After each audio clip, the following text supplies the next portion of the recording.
Hi everyone, welcome to the third episode of WAC's Coffee Club Insights.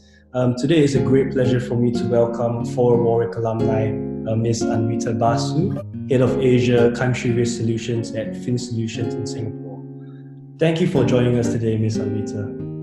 Thanks Jeremy for having me.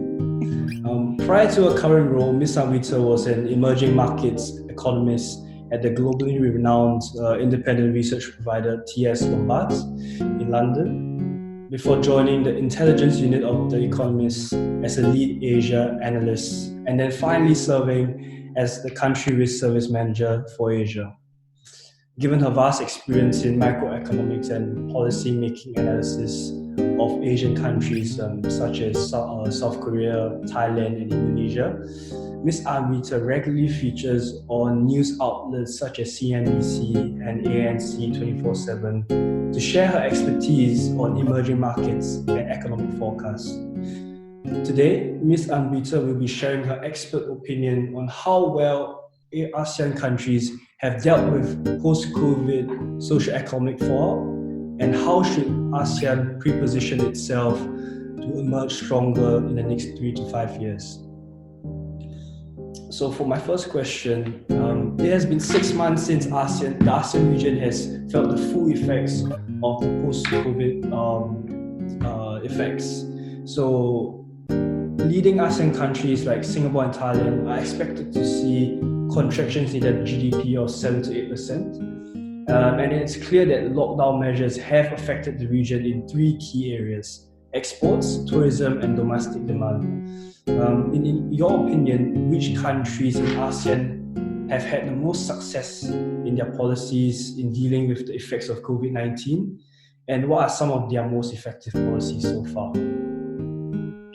Sure, thanks, Jeremy. I think the biggest winner so far in terms of ASEAN has been Vietnam, which was very early in terms of closing the borders, lifting implementing containment measures, and has therefore seen fairly minimal impact, at least from a domestic demand perspective.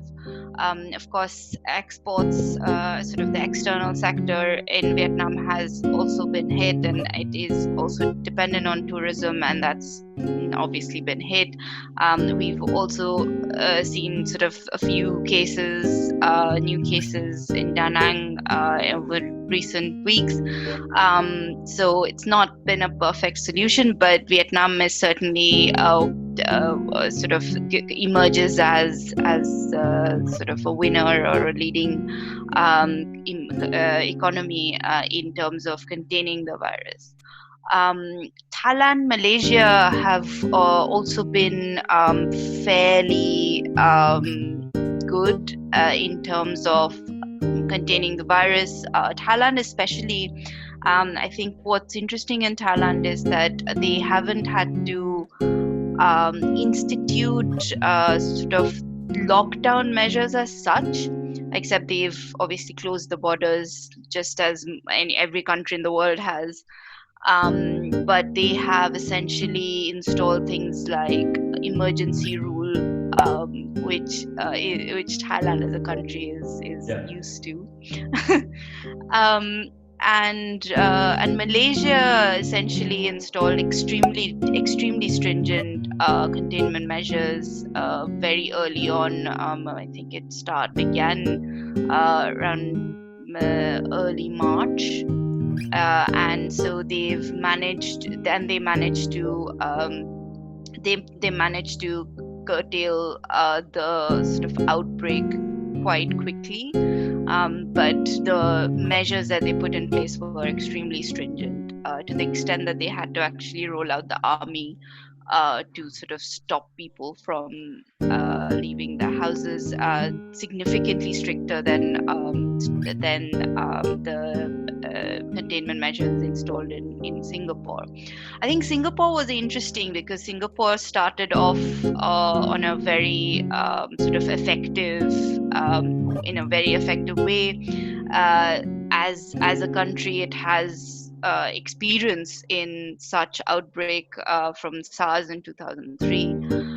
But Singapore had one major flaw, and that was that they forgot about the dormitories where sort of workers, immigrant workers, and essentially workers live in close proximity, and that's essentially obviously the biggest risk in terms of where the infection could potentially spread like wildfire, and that's essentially what happened in Singapore. So if you were to take away all those cases in the dormitories, Singapore has been would have emerged as a leading sort of country in terms of containing this virus. Also, Singapore has the lowest mortality rate, so it just goes to show that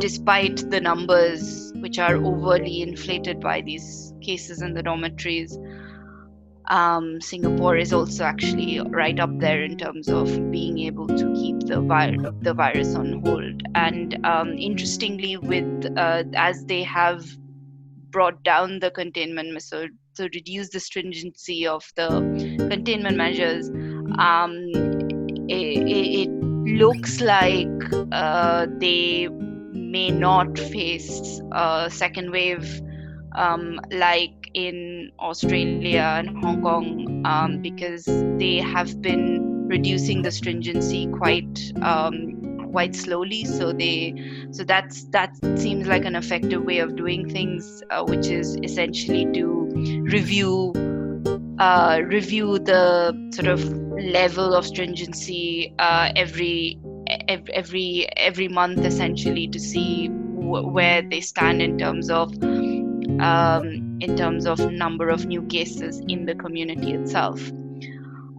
So I think from an effectiveness perspective, it is difficult, but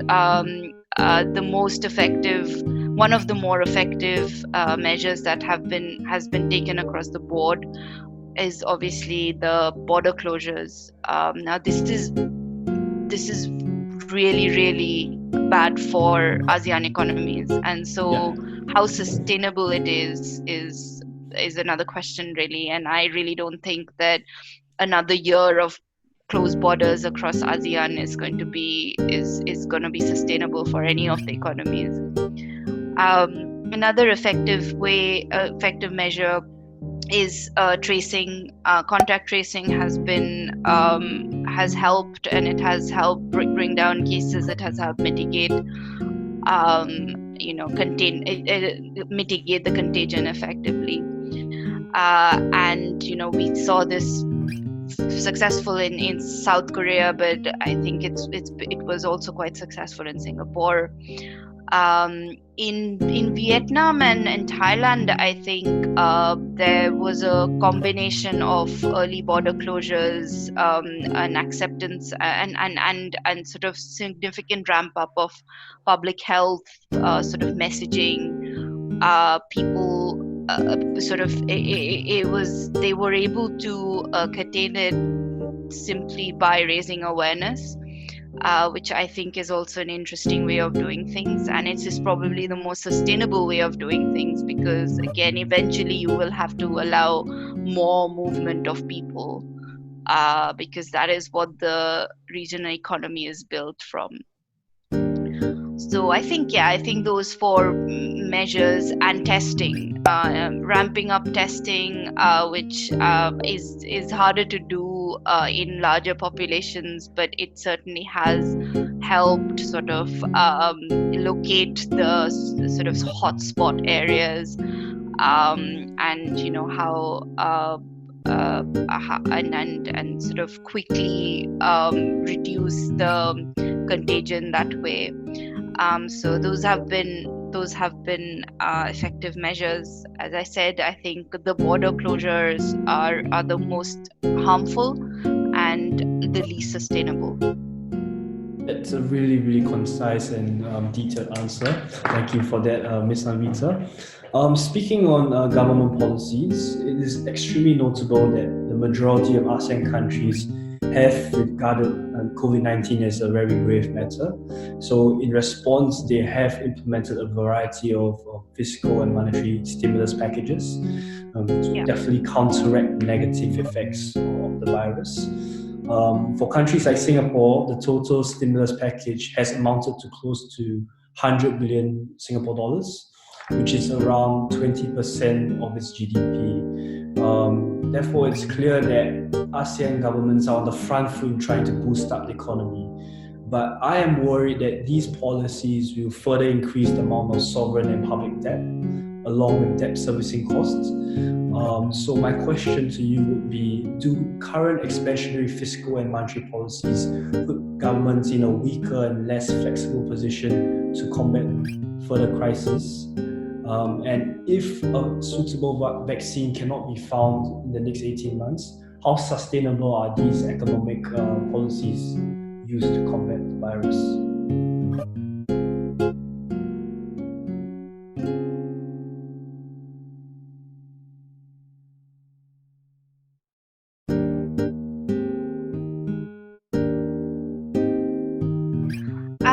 That's a really good question, and I share your concerns around this. I think what's interesting is that the conversation around expansionary fiscal and monetary policy has changed significantly since the global financial crisis, and essentially we haven't seen extremely tight monetary policy globally since then. That said, within the ASEAN, where many countries like Indonesia, Philippines, they do have structural inflation problems, and they have had more sort of leeway around monetary policy, and have more generally sort of adopted a tighter monetary policy stance, are having to also adopt these sort of more unconventional monetary policy tools in order to support the economy, which puts them more at risk because their fundamentals aren't as strong as fundamentals of developed markets, which have traditionally been the ones sort of adopting loose monetary policies. Having said that, I think the fiscal expansion that we have seen so far has been very interesting. Every country has adopted a different method of trying to finance it without expanding, because without purely expanding their debt profiles. And even if they are expanding their debt profiles, they're doing it in a fairly sustainable way in terms of the length, the timelines around the debt that they're accruing. So for instance, Indonesia is accruing extremely long-term debt to finance this. So they're only issuing 10. They were the first ASEAN country to issue something called the pandemic bond, which has a term limit of I think 50 years or something like that. So it's extremely long dated. Yeah. So they are consistently across the region. There is the approaches are a lot more sustainable and economically sound than they obviously were during the global financial crisis. But actually, these countries have really shown that they've learned a lesson from the Asian financial crisis. So a lot of the macroeconomic systems that we are dealing with now in the ASEAN is structurally a lot stronger to handle a debt pile-up than they were during the Asian financial crisis and during the global financial crisis. But what is more likely that this year and next year, potentially, we're going to see expansionary fiscal policy. But that's not sustainable, like you said, and governments know this. The governments which don't look to sort of re-establish fiscal discipline over the medium term will get hurt by from the perspective of attracting foreign investment, because obviously that the investor sentiment will be hurt if they don't have sensible fiscal accounts and they have a high public debt. And equally, governments which do re-establish fiscal discipline will have to do it at the cost of slower growth, essentially. And why I say this is essentially because the economic fallout, specifically on unemployment, of this is going to be quite severe. And I personally think that we don't even have a reckoning of the scale of this, just because again, like I said before, the economy, the regional economy is very dependent on tourism and just the movement of people, even immigration. So the export of labor from this region is quite high, and we're going to see sort of both these factors being hit, and especially hitting sort of informal, sort of just labor and more generally. So the just to mitigate that unemployment problem is going to take, I believe, a few years, because to bring those industries back online, and that will sort of conflict with your fiscal austerity measures. So the medium term, I think, looks concerning from a growth perspective. We're definitely going to see a slowing in the region over the next 5 years relative to the previous 5 years, and this is also going to be sort of exaggerated by the fact that China's economy will also be slowing in that period of time, and China is a big trading partner of the region. So it's COVID-19 has certainly put a spanner on the works towards the ASEAN economy, and definitely is going to act as a speed bump in terms of growth. Thank you so much for the answer. I just have a follow-up questions. So in terms of the sustainability of policies, how should governments balance between like effective restrictions and as opposed to letting citizens go out? For example, in Singapore, we are currently in phase 2. Like, how should the government gauge when should be phase 3? And there would inevitably be a spike in coronavirus cases, especially when there's no vaccine at the moment. Yeah. It's a very difficult question. I don't think anyone's got the answer to it. I think so far this year we have seen all governments of the world trying to balance out the effect on the economy with the effect on the public health system.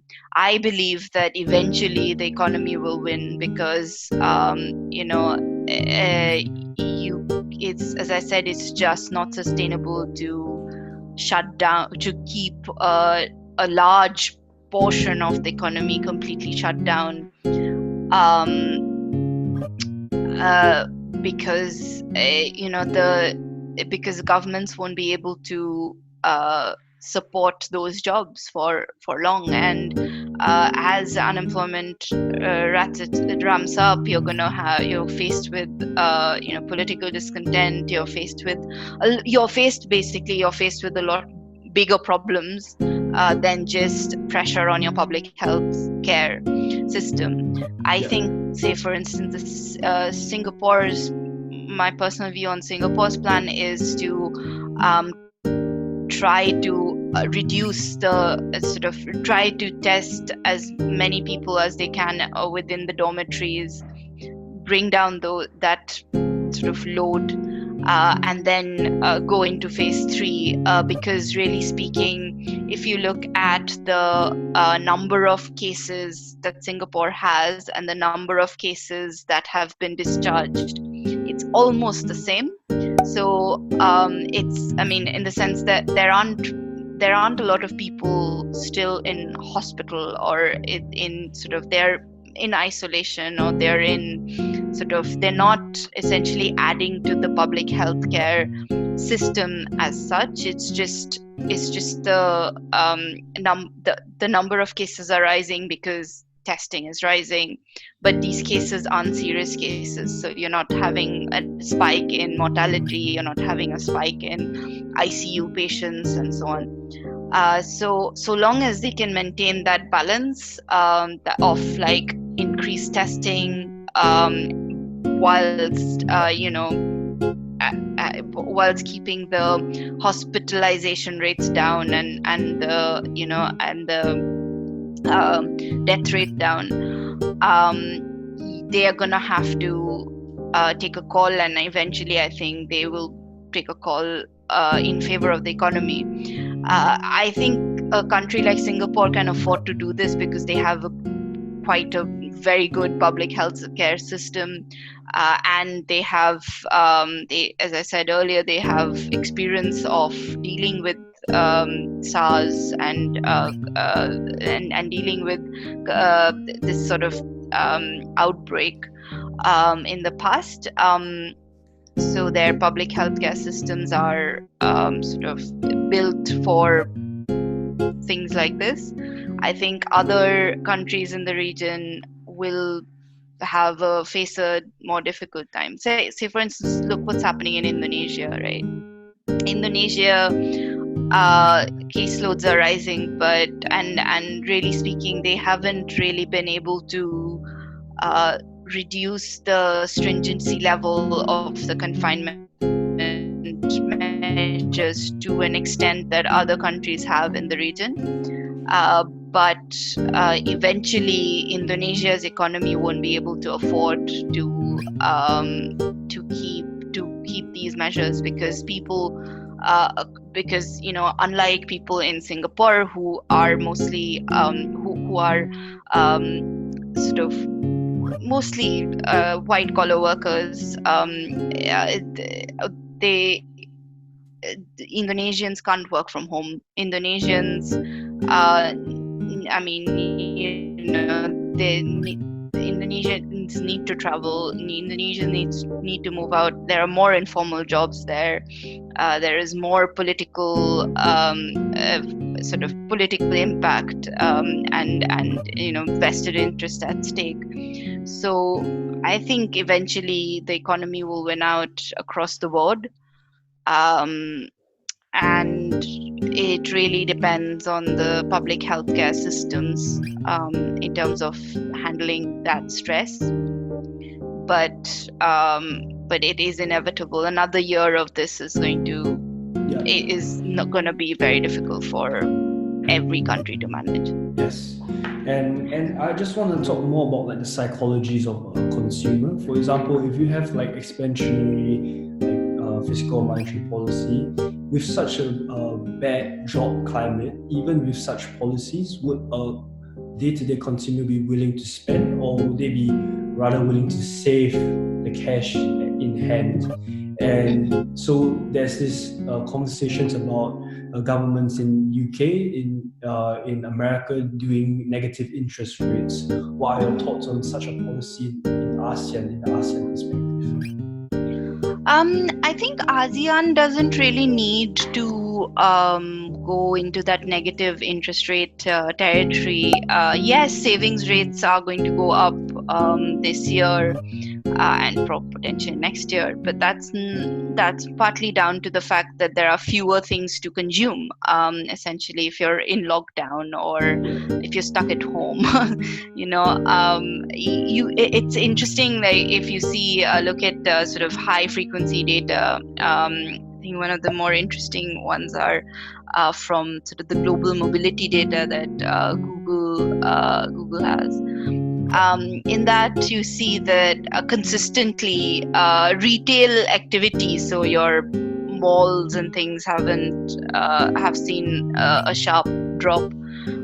But your grocery shopping and pharmacies and your everyday sort of household consumable goods have remained pretty solid, because people are, in fact in many countries, I'm sure it's increased, like in Singapore, where people would traditionally go out a lot more to eat, and they're a lot more sort of outwardly, so retail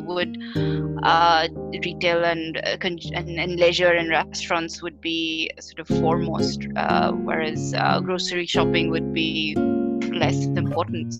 So consumer trends has definitely shifted towards sort of homebound consumption. E-commerce And that space as well. e-commerce, yes, e-commerce has done fabulously well thanks to this. And to be honest, I mean, we're thankful that we have e-commerce, Yes, that is very good. otherwise it would have been very difficult to survive through this. But yeah, I mean, savings rates definitely will increase, and I think consumers will definitely become are in fact there was an interesting survey I saw just today from the WEF, the World Economic Forum, it's a YouGov survey, and they've looked at a wide variety of countries, including several ASEAN countries. And they've basically posed two questions. One is for two households. One was, how do you see the economic conditions pan out over the next 12 months? So the options were whether country is going to be in recession, or there's going to be stability, economic stability, and it's going to be growth. And the second question was, how do you see your household income affected by COVID?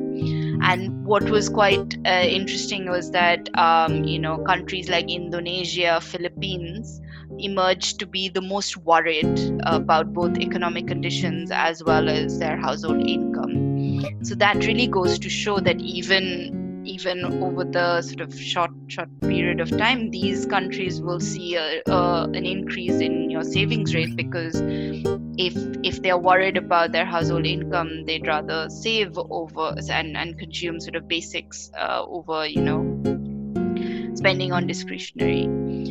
I don't think there is going to be negative interest rates, because there's still room for cuts in most countries, and inflation is still in sort of positive territory in most countries, Thailand being an exception in this, but there's still that.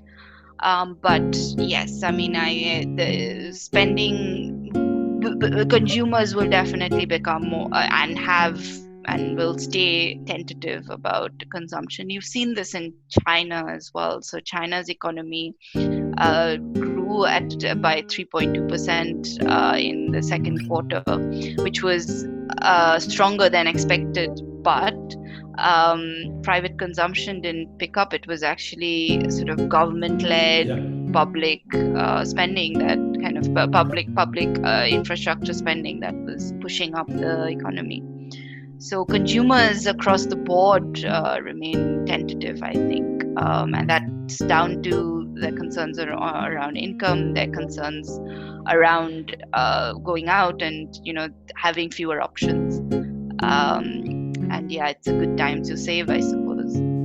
Yes, and it's really interesting times, and I think that's a really good answer. And for my last question, I would just like to touch upon something you said in response to your first question. You mentioned that Vietnam has really differentiated himself in terms of its government policies on COVID-19, and so I'm quite sure you know that the ongoing US-China trade wars has led to this supply chain diversification away from China and into countries within the ASEAN region, and so that has led to an increase in like foreign direct investments into the economic bloc over the last few years, even before COVID-19. So this whole pandemic has shown the weaknesses in companies depending on just China providing like a global supply chain for most of their products.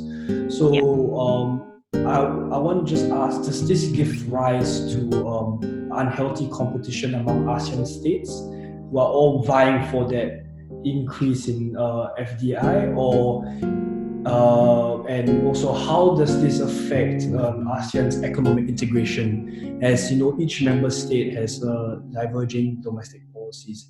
For example, Vietnam, I think their initial agreement with ASEAN was that they need to use a certain amount of ASEAN inputs for its exports. So now I think it's just about to cross the threshold where it's not allowed to benefit from ASEAN-friendly.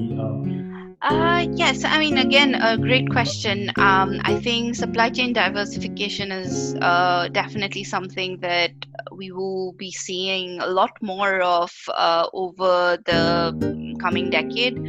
Supply chain diversification that is out of China. And that is, I believe, there are two reasons driving this. Of course, the US-China trade war has sort of accelerated that trend.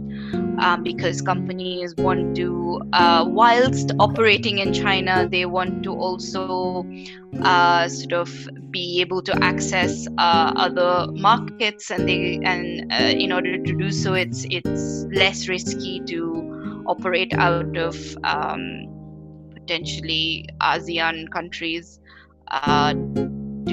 to access other markets. And the second reason that's actually driving this is, and this has been a trend for a bit longer, is that that labor costs are rising in China, and they have been rising for a while. And China is also looking to move up the value chain, so they are actively trying to push out low value add sort of goods that are being produced there. So that affects sort of things like textiles and things like that. Now, I think I think to your question around unhealthy competition in the ASEAN, there is certainly a skew in terms of investment flow, and there is certainly a skew towards Vietnam, because Vietnam offers a lot of things to businesses that other countries in the region don't. One is that there is general political stability. Two is that labor costs are still relatively low. Three is that labor skills are high enough to absorb sort of medium scale manufacturing. And three is that they are actively trying to sort of attract investment, and they're doing so by through effective negotiation of FTAs across the board, and that puts them at a competitive advantage to many others in the region. Say I'm thinking Indonesia, even the Philippines. So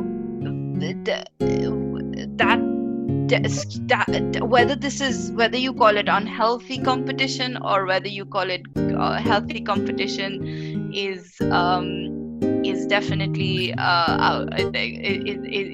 is a question that we should be asking. But I think Vietnam does it look more attractive than many other markets. Even Thailand, for instance, where there is an aging population and skills levels have pretty much sort of saturated themselves. So Thailand is although Thailand is traditionally a market that has attracted a lot of FDI.